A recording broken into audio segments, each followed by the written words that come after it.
Hello friends, আমার চ্যানেলে তোমাদের স্বাগত। আজকে আমি তোমাদের সামনে যে বিষয় নিয়ে এসেছি তা হলো West Bengal state university 2025-26 NEP BA first semester history minor suggestion, যা প্রত্যেক বারের মতোই কমন 100%।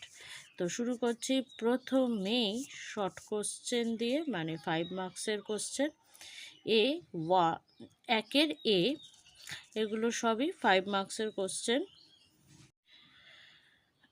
একেরে হরপ্পাবাসীদের ধর্মীয় জীবন সম্বন্ধে একটি সংক্ষিপ্ত টিকা।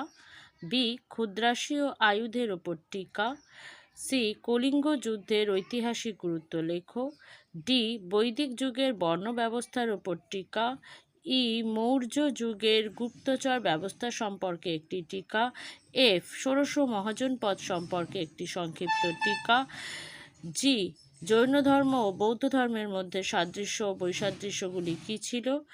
এইচ সঙ্গম সাহিত্য বলতে কী বোঝো। আই গান্ধার শিল্প বিষয়ে লেখো।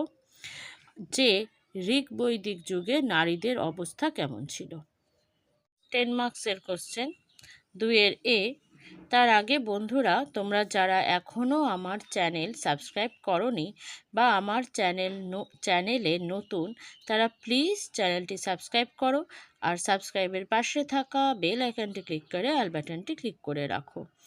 নেক্সট আমার এর পরের ভিডিওতেই তোমরা শর্ট কোশ্চেন পেয়ে যাবে তোমাদের। এছাড়াও আমার আগের ভিডিওগুলো যদি দেখো তাহলেও তাতে শর্ট কোশ্চেন দেওয়া রয়েছে।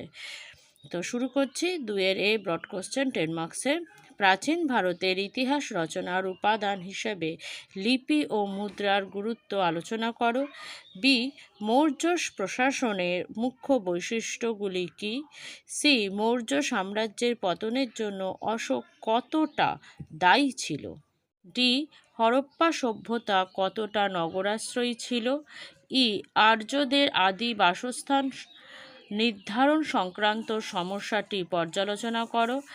এফ খ্রিস্টীয় প্রথম শতকে ভারতের সাথে রোমান সাম্রাজ্যের বাণিজ্যিক সম্পর্ক বর্ণনা করো। জি অশোকের ধর্ম ও বৌদ্ধ ধর্মের নীতিগুলি দ্বারা কতখানি প্রভাবিত হয়েছিল। এইচ প্রাচীন ভারতের প্রতিবাদী ধর্ম আন্দোলনগুলি গড়ে ওঠার সামাজিক, অর্থনৈতিক ও ধর্মীয় প্রেক্ষাপট আলোচনা করো। আই গৌতমীপুত্র সাতকর্ণীর কৃতিত্ব লেখো।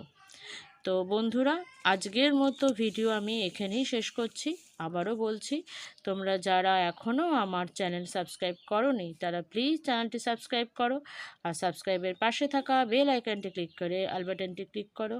আর প্লিজ একটা লাইক আর শেয়ার অবশ্যই করো। Thank you.